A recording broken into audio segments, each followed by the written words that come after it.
아버지, 은혜를 감사드립니다.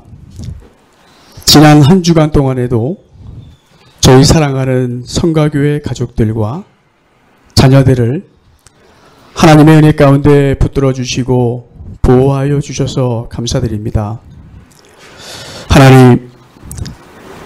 하나님의 은혜가 아니면 단 한순간도 살아갈 수 없는 저희들의 연약함을 바라보게 됩니다. 하나님의 은혜를 사모하고자 예배 자리로 인도하여 주셔서 감사드립니다. 모두가 함께 모여 예배들을 드릴 수는 없지만 예배를 드리는 초소가 어디에 있든지 성가교회 우리 교우들과 자녀들 한 마음으로 예배를 드립니다. 하나님, 저희의 예배를 받아 주옵소서. 하나님, 하루하루 살아가는 삶이 너무 힘들고 고달픕니다. 하나님 앞으로 나아가는 곳조차 힘들어만 갑니다. 삶의 무게가 무거워 숨조차 편하게 쉴 수 없는 절박한 상황에 살아가고 있습니다. 자녀들을 생각하면 이 어려운 세상을 어떻게 살아갈 수 있을까 걱정이 앞서기만 합니다. 저희들의 산업들이 무너져 내려가고 있고 생계를 지탱하고 있는 삶도 위태로워 어디에도 마음이 둘 곳이 없어 막막하기만 합니다. 병든 몸을 뒤척이며 하루하루 살아가는 삶의 무게와 자녀들의 연약함과 아픔을 바라보는 것조차도 지쳐만 갑니다. 하나님, 너무 힘들어 포기하고 싶은 마음이 턱 밑에까지 차오르는 감정을 억누를 수 없을 것 같습니다. 저희들의 연약한 삶을 돌아보아 주옵소서. 세상이 감당할 수 없는 은혜를 저희 성가교회 가정들과 자녀들에게 부어 주옵소서. 예수님께서 저희들이 감당할 시험을 이미 다 감당하셨습니다. 예수님도 기도하셨지만 시험을 받으셨습니다. 예수님도 하나님의 때를 기다리셨습니다. 현재 저희가 겪는 고난, 아픔, 고통, 연약함, 이 슬픔, 배신감, 이 모두를 예수님께서 친히 겪으셨습니다. 저희의 연약함을 너무도 잘 아는 분이 예수님이신데 무엇이 두렵고 절망하여 좌절할 수 있겠습니까? 하나님, 저희의 연약함을 사용하여 주옵소서. 저희의 아픔을 통해 다른 이들을 섬길 수 있도록 도와 주옵소서. 저희가 하지 않게 하시고 하나님이 친히 역사하게 하옵소서. 이 은혜를 사모하고자 예배의 자리로 나왔습니다. 말씀의 은혜를 사모하며 주님 앞으로 나왔습니다.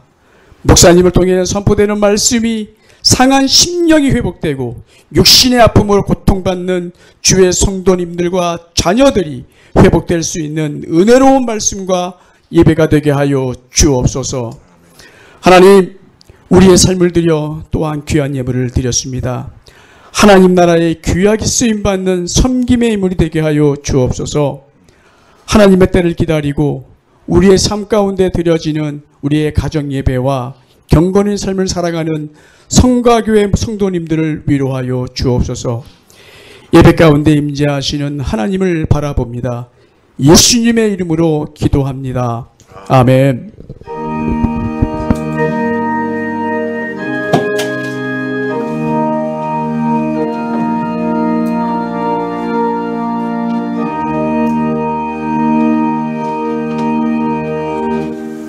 예, 말씀은 베드로전서 1장 6절부터 7절입니다. 제가 좀 상의를 탈의해도 되겠죠? 이미 탈의하고 나왔습니다만은. 네, 베드로전서 1장 6절부터 7절까지 말씀입니다.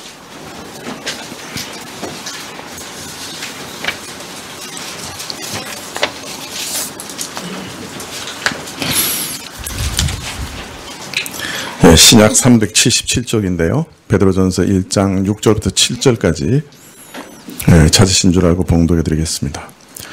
그러므로 너희가 이제 여러 가지 시험을 인하여 잠깐 근심하게 되지 않을 수 없었으나 오히려 크게 기뻐하도다. 너희 믿음의 시련이 불로 연단하여도 없어질 금보다 더 귀하여 예수 그리스도에 나타나실 때 칭찬과 영광과 존귀를 얻게 하려 함이라. 아멘.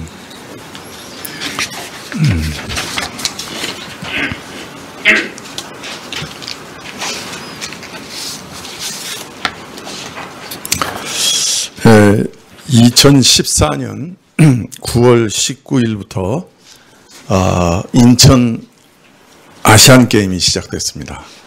2014년 9월인데요. 근데 그 기간에 우리 교단도 부천시에 있는 부천시 오정동에 있는 교회에서 총회를 하게 됐습니다. 저희 교단은 총회장이 되시면 그 교회에서 다음번 총회를 엽니다. 그리고 식사와 간식을 다 준비해서 총대들을 대접하죠. 예. 다른 교단들은 총회장님이 되시기 위해서 교회들을 대접한다는 얘기가 간혹 있는데 우리 교단은 총회장이 되시면 그때부터 그 총대들을 대접하게 되어 있습니다. 네, 그래서 한 400명 되는 식사와 간식을 이틀 내내 이렇게 3일이죠. 그러니까 화수목 이렇게 3일 내내 대접해야 되니까 수천만 원의 돈으로도 수천만 원이 듭니다. 그리고 이제 숙박은 노회가 돈을 대는데요. 총대들의 그 예약은 총회 사무실이 책임지고 있습니다. 네, 그래서 아시안 게임 때문에 1년 전에 거의 1년 전에 그 총회 사무실에서 호텔을 예약하려고 노력을 했습니다. 부천시에 있는 호텔들을 정말 이렇게 이잡듯이 다 뒤졌어요. 예. 7만 원 넘어가면 안 되고 하루에 그리고 좀 깨끗하고 좋은 곳이어야 되는데 나머지 뭐 보통 한 10만 원들 다 넘거든요. 예.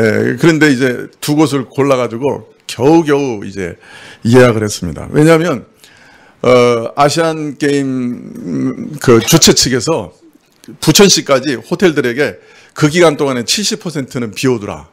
이제 그렇게 명령을 내린 거예요. 그러니까 이제 나머지 30% 안에 예약을 해야 돼서 한 호텔에서 다 예약을 못하고 두 호텔에 이제 예약을 했습니다.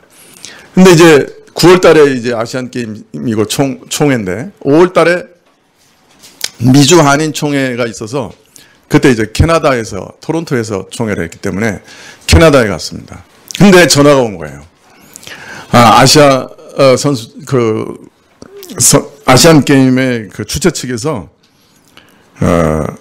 객실을 90% 비워달라고 다시 명령을 해서 우리가 예약한 예약이 다 취소가 된 거예요. 5월 달에.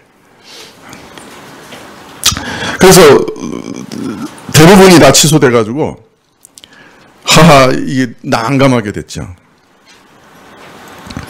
뭐 그 주변에 있는 호텔을 이잡듯이 다 뒤져서 방을 잡은 터라 예약이 취소되자 앞이 캄캄했어요.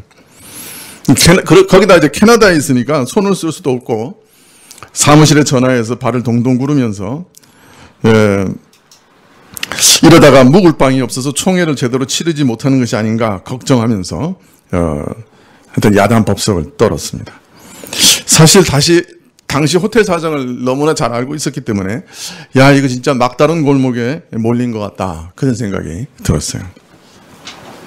같이 친선사절로 간 총회장님께 막막한 사정을 말씀드리고 기도를 부탁드렸습니다. 하루는 제가 하도 안달복돌하고 있으니까 딱해 보였는지 총회장님이 넌지시 말씀을 하시는 거예요. 에이 박 목사 아무 걱정하지 마. 총회도 하나님이 일인데 하나님께서 계획이 다 있으시겠지. 숙소 없어서 총회 못 열겠나? 우리 하나님이 어떤 분이신데 그러시는 거예요. 그 말씀 듣는 순간에 뭐 얼마나 부끄러운지. 매번 하나님을 믿으라고 하나님을 신뢰하라고 맨날 설교하지 않았어요? 근데 막상 믿음이 필요한 때가 되니까 믿음이 하나도 없어요. 믿음이 하나도 없는 거예요. 그런 제 모습을 보고 이렇게 총회장님이 딱해 보이는 거예요. 그래가지고 저를 위로하시면서 또 이렇게 찌르시는 거죠. 목사가 믿음이 어딨냐. 아주 부끄러워졌어요.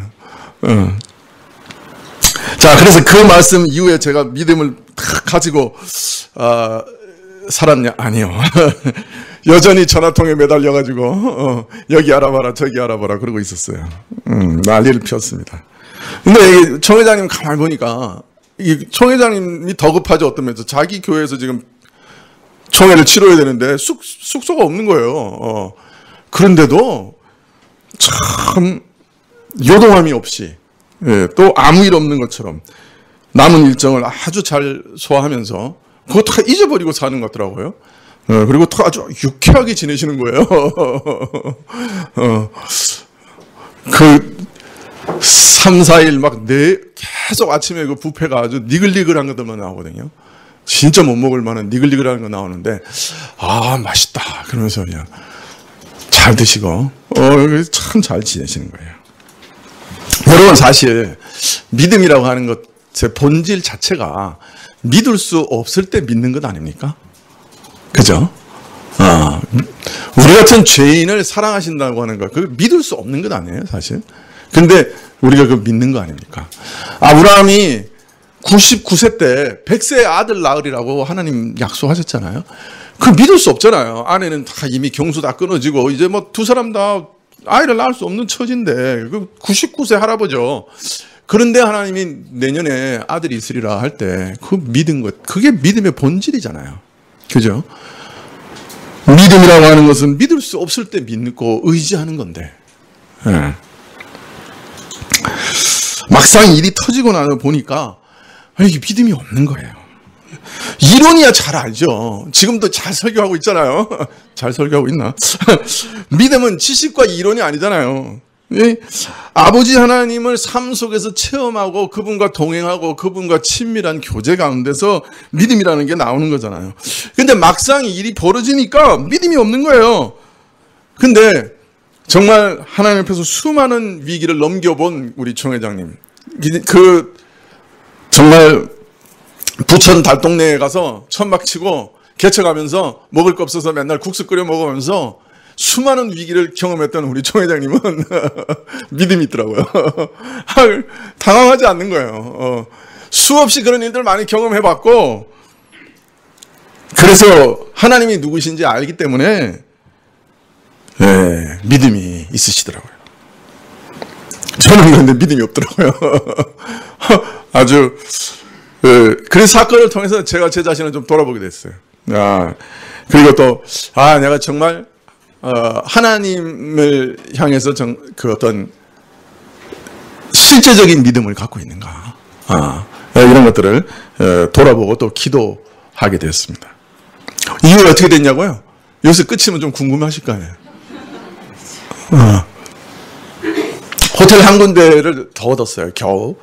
그리고 방이 모자라지 않으니까 걱정하면서 노회 최종 예약을 받았는데, 보통은 서울 강동 지역에 호텔, 총회를 한다 그러면 서울 사는 분들도, 강북에 있는 분들도 다 그 옆에 있는 호텔에 묵으세요. 왜냐하면 왔다 갔다 하기 편리하시고, 아침에 새벽 기도도 참석하시고 그래야 되니까, 그 다, 옆에서 다 묵고 또 교제하고 그러시는데, 그때는 이상하게 서울, 인천, 경기 지역에서 다 출퇴근하시는 거예요.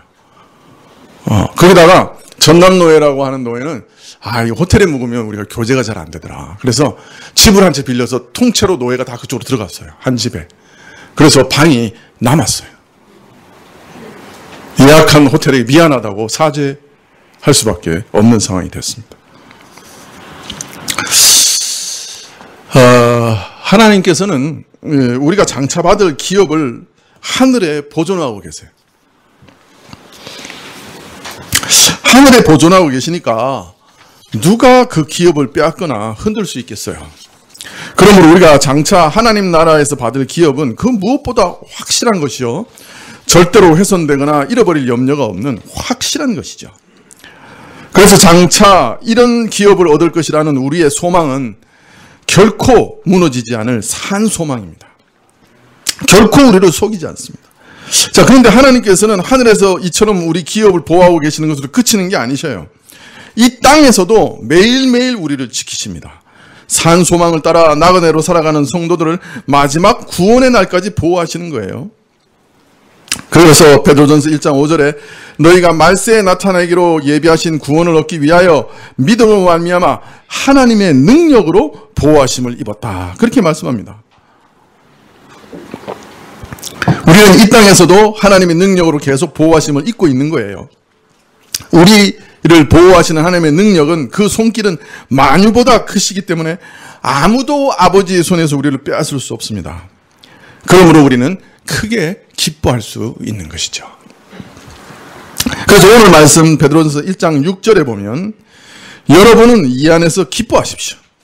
여러분이 지금은 잠깐 갖가지 시련을 겪으면서 슬퍼할 수밖에 없겠지만 이렇게 얘기합니다. 우리말 번역은 좀 다르죠. 네, 제가 다시 한번 읽어보겠어요. 여러분은 이 안에서 기뻐하십시오. 여러분이 지금은 잠깐 갖가지 시련을 겪으면서 슬퍼할 수밖에 없겠지만 원문에는 제가 번역한 것처럼 기뻐라는 말씀이 먼저 나옵니다. 여러분 이 안에서 기뻐하십시오. 이게 먼저 나와요. 이 말씀을 앞의 말씀과 연결하면 산 소망과 영원한 기업과 이 땅에서의 전능하신 하나님의 보호하심을 기뻐하라. 그런 말씀이 되겠죠. 물론 이 기뻐라는 말씀을 우리말 번역처럼 뒤의 말씀과 연결해서 갖가지 시련 속에서도 기뻐하라 이렇게 번역할 수도 있습니다. 어느 쪽을 택하느냐 선택이 쉽지 않습니다. 그러나 전반적인 큰 흐름을 보면 8절에서도 기뻐한다 이렇게 얘기하고 또 3절에서도 하나님을 찬양하고 하나님의 이 모든 은혜를 생각할 때 찬송하리로다 우리 주 예수 그리스도의 아버지 하나님 하고 외치면서 기뻐하는 것을 볼 수 있기 때문에 이 말씀은 계속해서 기뻐하라는 말씀이라고 할 수 있겠죠. 그래서 먼저 하나님의 보호하심과 인도하심을 생각할 때 우리는 크게 기뻐할 수밖에 없다. 그렇게 말씀하시는 것이라고 할 수 있겠습니다. 자, 그런데 왜 베드로는 우리의 기업이 하늘에 있어 안전하며 이 땅에서도 하나님의 전능하신 능력으로 보호받고 있다고 하는 것을 이토록 강조하고 계시는가? 그것은 이 땅에서의 우리 삶이 녹록하지 않기 때문이에요. 오늘 우리 장로님 기도하신 것대로 이 땅의 삶이 녹록하지 않아요. 어떤 때는 정말 포기하고 싶은 생각이 턱에 오를 정도로 이 넉넉하지 않은 거예요.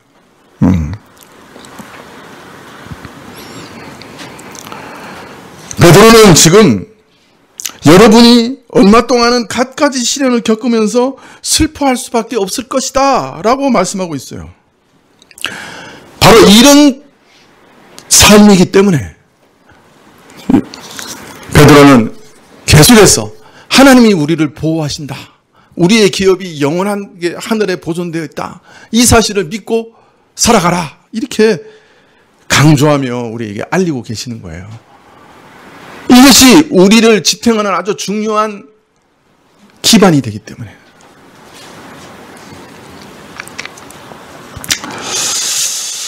베드로는 갖가지 시련을 겪으면서 우리가 슬퍼할 수밖에 없을 것이다.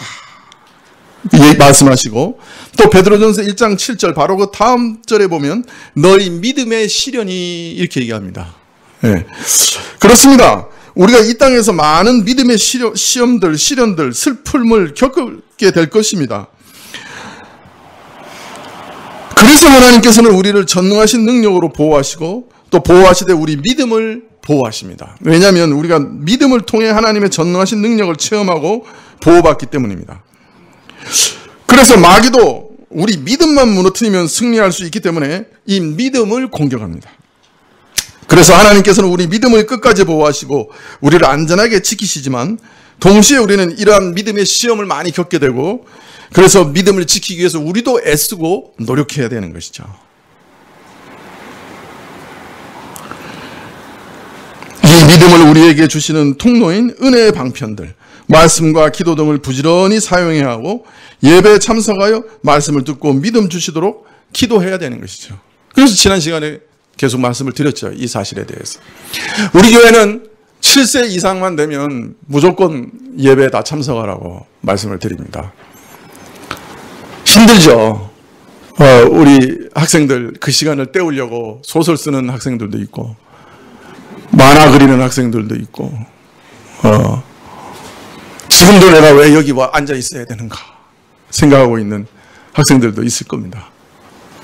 부모들도 아이들 데리고 오려면 사탕도 사줘야 되고 꼬셔야 되고 안 되면 훈계도 하고 협박도 하고 별의별 수단을 다 쓰는 것 압니다. 그래 여러분, 오늘 베드로가 말하는 이 하나님의 약속들, 또 오늘 시간과 다음 시간에 말하는 이 원리들 이해하면 부모는 일단 안심할 수가 있어요. 아이가 아무리 어려운 상황을 경험해도 마치 공사장의 밑에 안전 네트가 있는 것과 같아요. 금문교에서 다리를 처음에 건설할 때 반 정도 지었을 때까지 34명인가가 떨어져서 죽었어요. 그래서 그 금문교를 건설하던 사람들이 모여서 회의를 열었어요. 이래서는 안 되겠다. 그래서 그 당시 단으로 어마어마한 돈, 10만 달러인가 뭐를 들여가지고 밑에 그물을 쳤어요. 그런데 그 이후에 10명이 떨어졌는데 아무도 안 죽었어요. 그물에 떨어져가지고. 놀라운 것은 그 이후에 공정이 25%가 빨라졌어요. 밑에 안전망이 있으니까 사람들이 든든해져가지고 건설 그 효율이 올라간 거예요. 오늘 이 하나님의 약속, 하나님께서 우리를 영원히 지키신다는 이 약속, 그리고 이 땅의 시련을 우리가 어떻게 이길 수 있는가 하는 이 원리들, 이것이 우리 인생에 있어서는 이 그물망과 같아요. 안전 그물망과 같다고요. 그래서 우리 자녀들이 이 사실을 믿고 이 원리들을 삶에 적용할 수만 있다고 하면 부모는 일단 안심이 되는 거예요. 절대로 떨어져도 안 죽어요. 아무리 험악한 삶을 맞닥뜨려도 이길 능력, 아무리 넘어지고 KO가 되더라도 다시 일어나서 싸울 힘을 거기서 얻게 되는 거예요. 그래서 아이들을 어려운 줄 알지만 앉혀놓는 거예요. 만화 그리면서도 들어요. 이상하게. 이게 뛰어난 능력을 가지고 있는 게 우리 아이들이에요. 이중 능력을 갖고 있어요. 졸면서도 다 들어요. 어른보다 더 기억력이 좋아요. 지금은 기억이 안 나다고요. 언젠가 이상하게 그 순간에 그 안경 쓴 이상한 빡빡한 목사가 설교한 게 기억이 난다고요. 저도 그래요. 중1 때 기억이 나거든요. 그 설교를. 그래서 앉혀놓는 거예요. 그래서 끌고 오셔야 돼요. 여러분. 끌고 오시라고요. 아직 믿음이 없는데, 그 재밌는 만화, 디즈니 만화 나오는 시간에 여기 오면 누가 좋아하겠어요? 그죠? 그러나, 아이들에게 가장 중요한 안전망을 만들어주는 거예요. 이 믿음이라는 게 그런 거예요. 삶이 녹록하지 않아요. 그죠? 거칠어요. 힘들어요. 어떨 때는 자포자기하고 싶어요. 그런데 안전망을 주는 거예요. 우리가. 끝까지 포기하지 않을 수 있는 힘을 이 말씀이 주는 거라고요.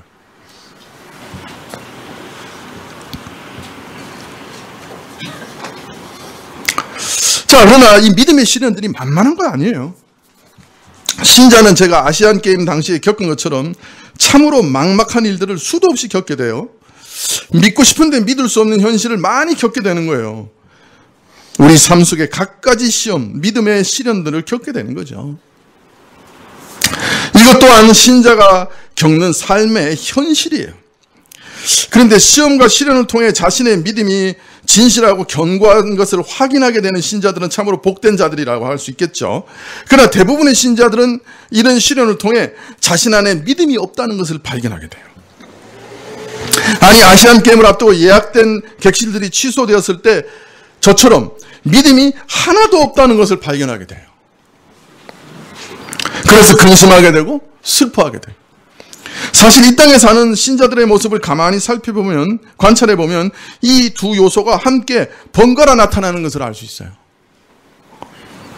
크게 기뻐하고 동시에 슬퍼하고 근심합니다. 신자들은 복된 소망 속에서 크게 기뻐해요. 그러면서도 동시에 여러 가지 시험과 시련으로 인해 근심하고 슬퍼하게 됩니다.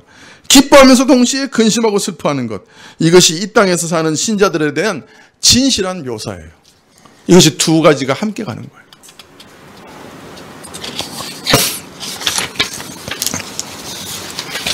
어떤 기독교 지도자들은 신자들의 특성은 크게 기뻐하는 것이라 가르치면서 동시에 근심하고 슬퍼하는 특징은 가르치지 않아요. 신자는 늘 하나님의 도우심을 받아 건강하고 기도하는 것마다 응답을 받고 이 땅에서 존귀하게 되고 부하게 되고 자녀들도 잘 되고 3대가 복을 받고, 그래서 일단 예수님만 믿으면 더 이상 고민도 없고 인생이라는 바다에 어떤 잔물결조차 일어나지 않는다, 이런 인상을 주는 자들이 있어요. 저기 건너편에도 있어요. 그러나 이것은 성경이 가르치는 기도가 아니에요. 기독교가 아니에요. 이 땅의 신자들은 갖가지 시련과 시험에 직면하게 될 것이고 이 땅에 있는 동안에는 종종 고난과 슬픔을 당하게 됩니다. 이것을 피할 수 없습니다. 이렇게 가르치는 것이 정직한 것이고 올바른 것입니다.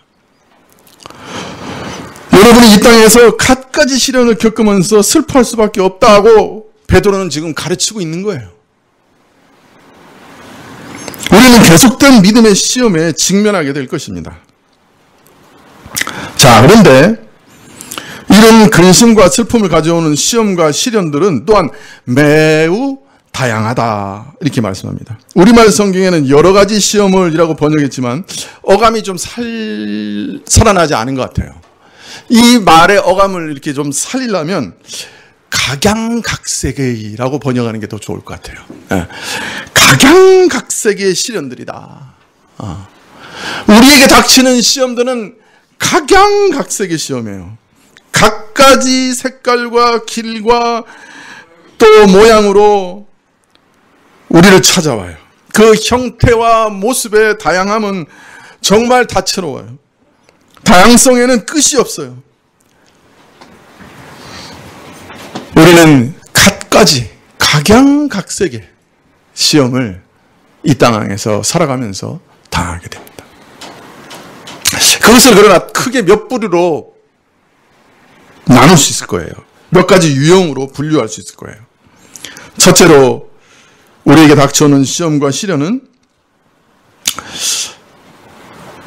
또 그로 인한 슬픔은 우리 안에 있는 부패한 성품 때문에 주어집니다. 베드로전서 2장 11절에 보면 사랑하는 자들아, 나그네와 행인 같은 너희를 권하노니 영혼을 거스려 싸우는 육체의 정욕을 제어하라, 이렇게 얘기합니다. 우리가 다 아는 대로 중생한 신자도 그 안에 여전히 죄의 정욕이 역사합니다. 우리는 그것을 경험으로 압니다. 옛사람의 성품과 욕망이 우리를 충동하면, 우리를 유혹하면 우리가 죄로 참 넘어지기 쉽습니다. 또 마귀도, 악한 마귀도 우리에게 이런 욕망을 은밀하게 불어넣습니다. 충동을 불어넣습니다. 이것이 우리를 시험합니다. 세상의 좋은 것들이 눈앞에 살랑되면 우리 속에서 욕망이 꿈틀대고 이것을 붙잡고 이것을 쫓아가고자 하는 그 욕구가 확 솟아오릅니다. 그것을 제어하는 일은 참으로 고통스러운 작업입니다.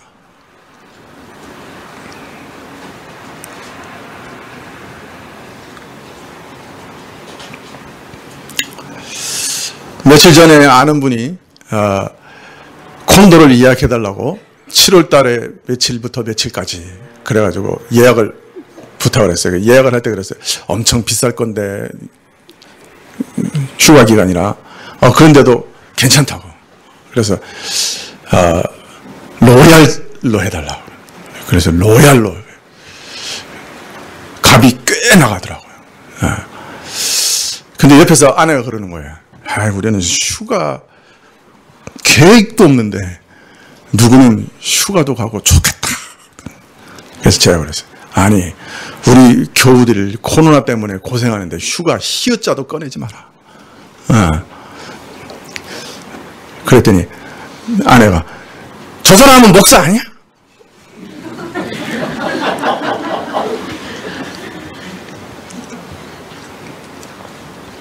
그러니까 시험이 되더라고. 왜 나는 콘도를 가지고 있는데도 못 쓰냐? 저 사람은 왜 저렇게 돈도 많이 들어가는데 저렇게 막 쓰고 사냐? 이런 생각이 확 올라오는 거예요. 이게 시험이죠. 아주 작은 시험이지만 그 삶의 그 기반을 흔들 수 있는 시험. 참고로 휴가 갈 사람 저한테 신청하세요. 예. 콘도는 빌려드릴 수 있어요. 자, 그런데 우리가 삶이 순간순간이 시험이에요. 우리 안에 있는 정욕이 그냥 아무것도 아닌데 확 올라오는 거예요. 나는 왜 이렇게 살아야지? 막 이런 생각이 확 올라오는 거예요.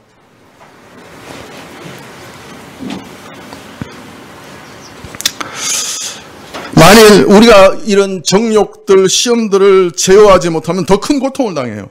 하나님 앞에 범죄해서 양심에 큰 고통을 당하게 되고, 하나님의 율법을 깨트림으로 인해 주어지는 악한 열매들로 인해 갖가지 어려움과 고난, 고통을 당하게 되는 거예요. 죄악에는 반드시 쓴 열매가 있어요. 쓴 열매가 있어요. 둘째로는 베드로전서 4장 3절부터 이런 말씀이 있어요.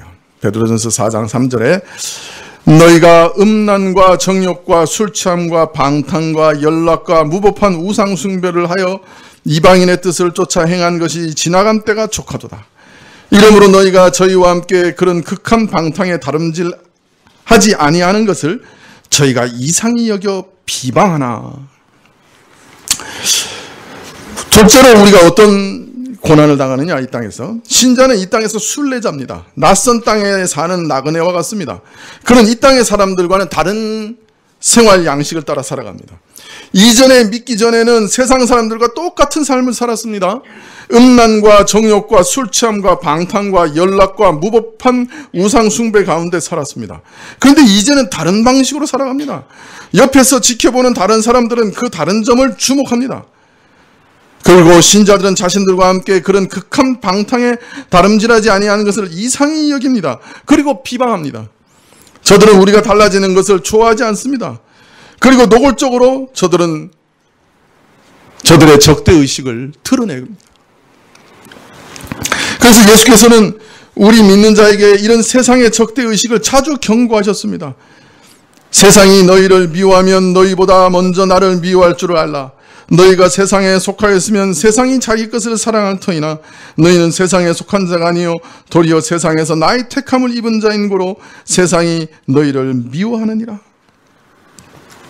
우리가 세상에 속하지 아니하였기 때문에 세상은 반드시 우리를 미워하게 되어 있다고 말씀합니다. 사실 이것이 우리 신자가 세상에서 발을 붙이지 못하고 나그네로 살 수밖에 없는 진정한 이유입니다.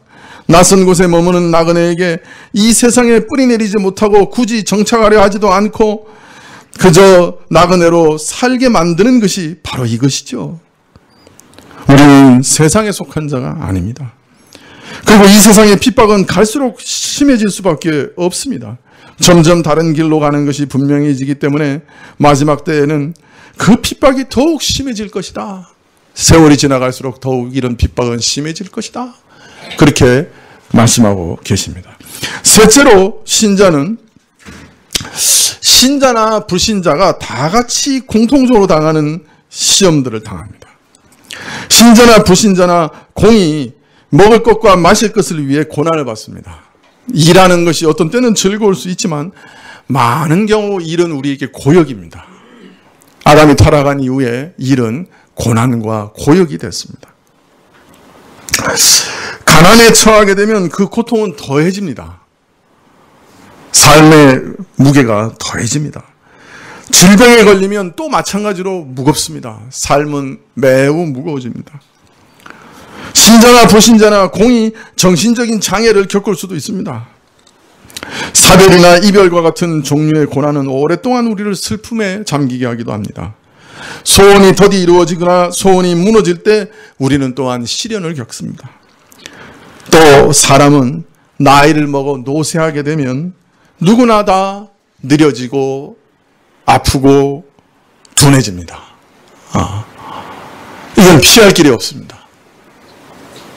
목사님들 중에 그렇게 총명하고 그렇게 설교 잘하시던 분들도 70세 정도 가까이 되니까 약속한 거 다 잊어버리시고 하루에 3건씩 약속 같은 시간에 잡고 이상한 일들 막 벌어지더라고요. 설교로 나오셨는데 위아래 양복을 다르게 입고 나오시고 뭐 그런 건 작은 일이죠. 그죠? 그렇지만 너무 눈에 띄게 다른 걸 입으셔가지고 우리를 당혹스럽게 만든 사모님은 뭐 하셨을까? 예. 그래서 마음에 70대기 전에 정말 은퇴해야 되는구나. 그런 생각을 하게 됩니다. 누구나 다 겪는 고난이에요. 이건 피할 길이 없어요. 우리 다 이 길로 가는 거예요. 그러나 그것도 우리에게는 시련이 되고 시험이 됩니다. 근심하게 되고 슬퍼하게 되는 거예요. 마지막으로 사실 가장 무서운 시험이 우리에게 있습니다. 이건 신자들만 받는 건데요. 그건 바로 교회 안에서 당하는 고통입니다. 이 땅의 교회는 완전하지 않습니다. 여러분, 디모데후서에서 바울이 데마가 나를 버리고 라는 말씀을 기억하실 겁니다. 믿었던 동역자가 자신을 배신하고 도망가버린 일로 인해 바울은 내적인 심각한 고통을 겪었던 것 우리가 기억합니다. 믿는 자라고 하며 같이 생활하고 같이 사랑을 나누었는데 어느 날 훌쩍 떠나버립니다. 세상으로 돌아가기도 합니다. 또 바울은 같은 서신에서 나와 함께한 자가 하나도 없고 라고 탄식합니다. 믿음의 동역자들이 갑자기 자기를 떠나 돌아서는 일들을 경험하기도 하는 것이죠. 고린도전서에는 바울 파라, 아볼로 파라, 게바 파라, 그리스도로 파라 하는 이런 말씀 기억나실 겁니다. 믿는 자들이 교회 안에 서로 파당을 형성해서 질시하고 다투고 싸우고 소란을 일으킨 일도 있는 것이죠. 고린도후서에서는 자신을 거짓 사도라고 손가락질하고 멸시하는 자들에 대해서 자신을 고통스럽게 변호하는 바울의 모습을 볼 수 있습니다. 자기가 시컨 다 가르쳤는데 저 목사 가짜야. 저 목사 행실을 보니 저 가짜야. 이런 얘기 들으면 참 얼마나 힘들겠어요.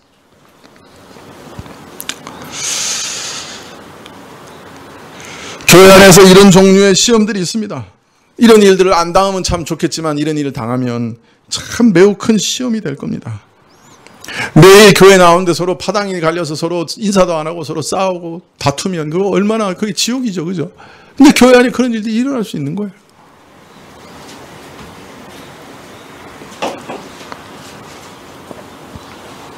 하나님께서 우리를 긍휼히 여기사 교회 안에서 이런 시험을 당하지 않도록 하시기를 기도할 뿐입니다. 그러나 이 땅의 교회는 완전하지 않습니다. 이런 종류의 시험들은 교회 안에 늘 있는 거예요. 사실.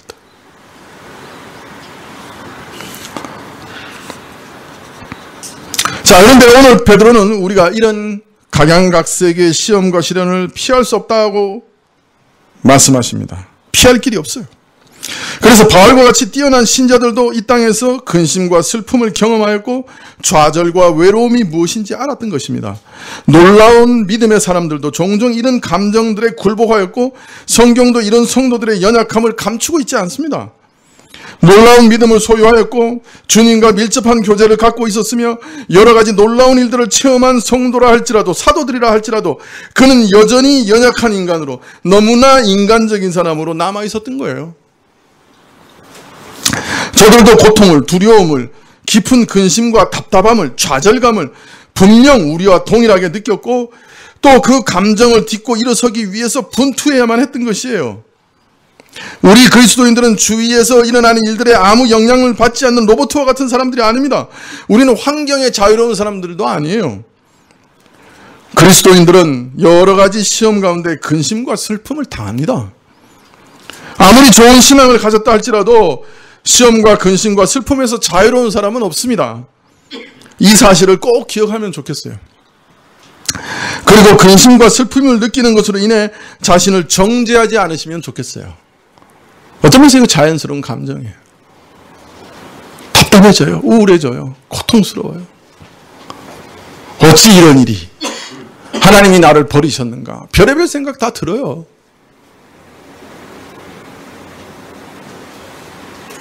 그것이 어떤 면에서는 자연스러운 것이에요. 자, 그러므로 문제는 우리 성도들이 이런 시련과 시험 가운데 근심과 슬픔을 경험하는 것, 그것이 문제가 아니에요. 어쩌면 이런 일은 성도들에게 자연스러운 일이요. 또 성도들은 이런 일을 경험할 수밖에 없는 처지라고 베드로는 말하고 있어요. 그러면 진정한 문제는 뭘까요? 이 경우 진정한 문제는 우리가 기쁨과 근심 사이의 균형을 유지하는 데 실패하는 겁니다. 종종 우리 마음의 근심과 슬픔, 무거움이 믿음과 기쁨을 압도해버리는 것을 발견하게 됩니다. 아, 믿음이 하나도 없네 라고 부르짖게 되는 거예요. 물론 우리는 일시적으로 압도당할 수 있습니다. 좌절에 빠질 수 있습니다. 잠시 주저앉을 수 있습니다. 조금 전에 말씀드린 각양각색의 시련과 시험 중에서 단 하나라도 우리에게 주어지면 우리는 순간 공황 상태에 빠지기도 합니다. 그런데 그것이 우리 마음을 완전하게 사로잡게 해서는 안 됩니다. 종종 시험과 시련에 빠진 성도들을 보면 근심과 슬픔에 완전히 사로잡힌 나머지 근심과 슬픔이 저를 압도해서 저희 분위기 자체가 근심과 슬픔에 빠져버려서 불행한 사람이 되고 맙니다. 불행한 사람이 되면 주변의 사람까지 불행하게 만듭니다. 그죠? 이런 상태에 빠지지 않도록 조심해야 합니다. 슬픔과 근심을 피할 수 없다 할지라도 슬픔과 근심에 압도되어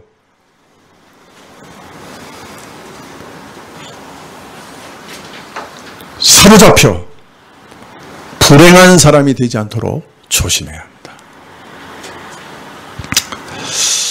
자, 베드로 사도는 오늘 말씀에서 근심과 슬픔을 이길 수 있는 길을 우리에게 알리고 있는 것이에요. 이러한 감정들을 딛고 일어설 수 있는 것이 성도들 안에 있다고 가르치십니다. 그리스도인의 믿음의 싸움은 우리가 이런 근심과 슬픔을 느끼면서도 경험하면서도 그것을 딛고 일어나는 데 있는 것이에요. 바울은 이런 표현을 쓴 적이 있습니다. 고린도후서 4장 8절에 보면 우리가 사방으로 우겨쌈을 당하여도 쌓이지 아니하며 답답한 일을 당하여도 낙심하지 아니하며 핍박을 받아도 버림받지 아니하며 거꾸로 트림을 당하여도 망하지 아니하고 우리가 항상 예수 죽인 것을 몸에 짊어짐은 이렇게 얘기합니다. 여기 거대한 역설이 있습니다. 분명히 지금 시련을 당합니다. 우겨싸움을 당합니다. 그러나 쌓이지 않습니다. 근심과 슬픔에 함몰되지 않습니다. 압도당하지 않습니다. 그래서 불행한 사람이 되지 않는 거예요.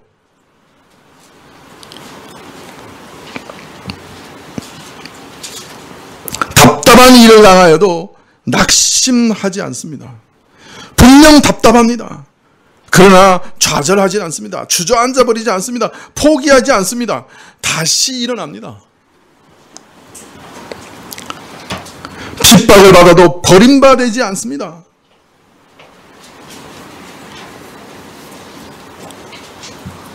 하나님이 영원히 지키시고 보호하시니 나는 버림받지 않는다고 하는 것을 확실히 믿습니다. 어떻게 하나님께서 이런 일을 허락하셨지? 하나님께서 나를 버리신 것 아닌가? 시련과 의심에 치지 않습니다. 버림받지 않아요.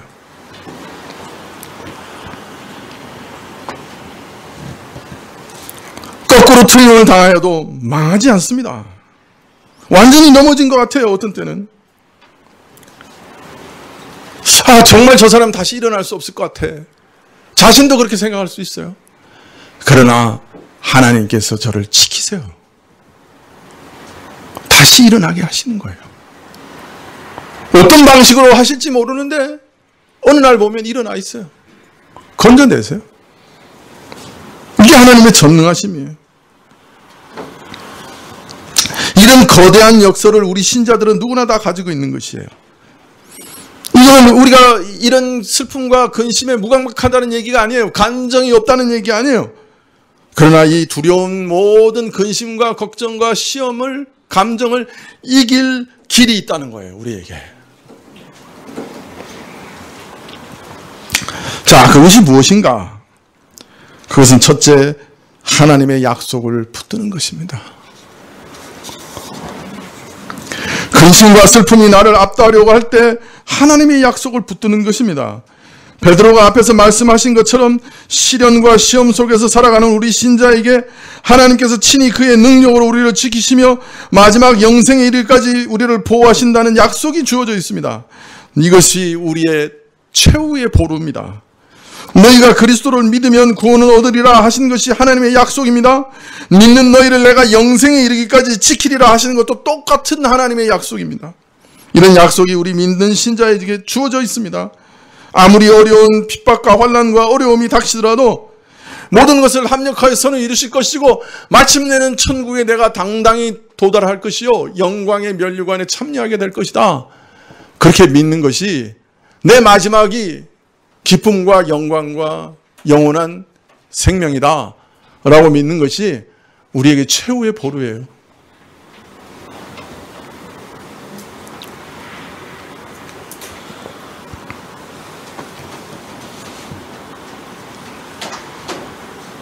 그래서 우리가 어떤 핍박이나 환난이나 어려움이 닥쳐도 어떤 시험이 나를 무너뜨리려 하여도 끊임없는 믿음의 시험이 닥친다 해도 하나님께서 나를 지키셔 나를 반드시 그 나라에 인도하실 거야 라는 확신은 우리를 견고하게 지키게 하시는 하나님의 손길이요 우리를 끝까지 지탱케 하는 하나님의 능력이 되는 것입니다. 이 약속을 믿는 믿음을 통해 우리에게 이런 능력이 주어지는 거예요.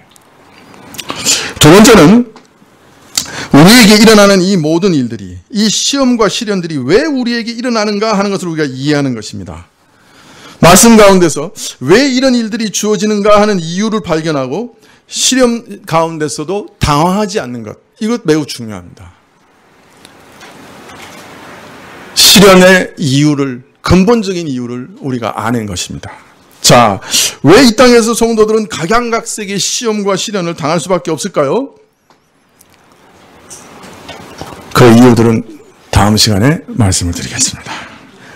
지금 딱 정각인데 다시 한 시간을 할 수는 없을 것 같아서 다음 시간에 말씀을 드리겠습니다.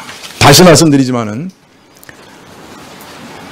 지금 베드로서에서 말씀하고 계시는 것은 우리 영혼의 안전망을 건설하는 거예요. 시험을 앞두고 큰 시험을 앞두고 베드로가 그의 사랑하는 성도들을 준비시키고 계시는 거예요. 이러한 원리들이 우리 마음속에 주어지고 그것을 끊임없이 우리가 활용하고 되새김질하고 그것을 붙들면 우리 인생에 아주 튼튼한 안전망을 건설하는 것이에요. 그러니까 여러분 이 말씀들 잘 이해하시고 그 원리를 그냥 알았어 이렇게 생각하지 마시고 어려울 때마다 활용하시는 여러분이 되시면 좋겠습니다. 기도하시겠습니다.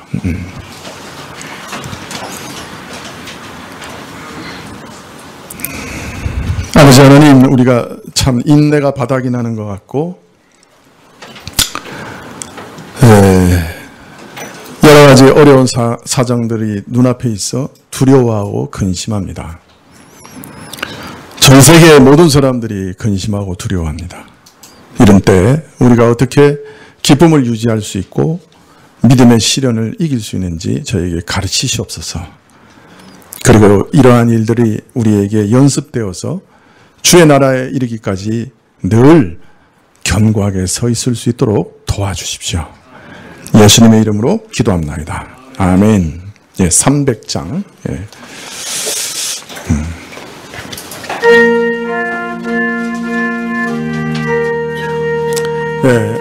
어린이 찬양인데요. 우리 다 어린아이가 돼서 우리 300장 한번 찬양하시면 좋겠습니다.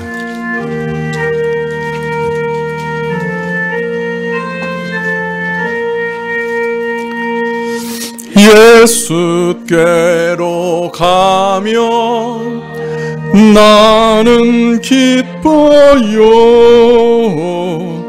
걱정 근심 없고 정말 즐거워. 예수께로 가면 나는 기뻐요.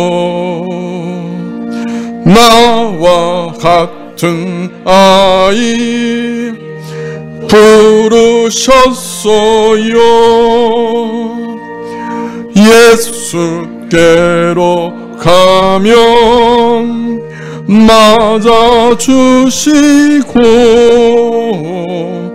나를 사랑하사 용서하셔요. 예수께로 가면 나는 기뻐요. 나와 같은 아이 부르셨어요. 예수께로 가면 손을 붙잡고 어디서나 나를 인도하셔요. 예수께로 가면 나는 기뻐요.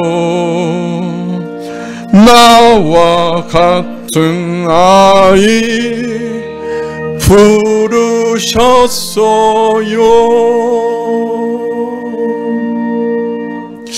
찬양하는데 아무도 안 기뻐하시네요.